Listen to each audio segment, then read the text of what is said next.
Здравствуйте всем! Хочу поздравить Светлану Петровну от меня, от всего моего выпуска, от всех учеников, от лица всех учеников ваших. В общем, поздравляю вас с вашей выставкой. До этого вы организовывали выставку мою, Ангелины, выставку моего выпуска. Я знаю, как много сил вы туда вложили. И представляю, сколько сил вы вложили еще и в свою выставку. Я уже 6 лет знакома с вами и безумно рада, что когда-то поступила именно в ваш первый класс.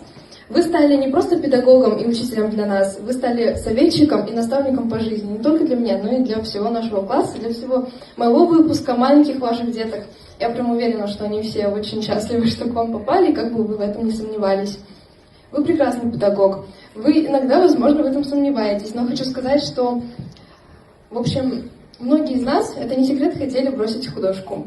Но это правда, вы об этом знали. Но, Светлана Петровна, никто из нас не бросил, мы все дошли до конца только потому, что вы смогли удержать этот огонек в наших глазах, который когда-то был в детках. Когда мы только пришли к вам 10-летними детьми, вы этот огонек удержали до 4 класса, до нашего 18-летия, 18-летия.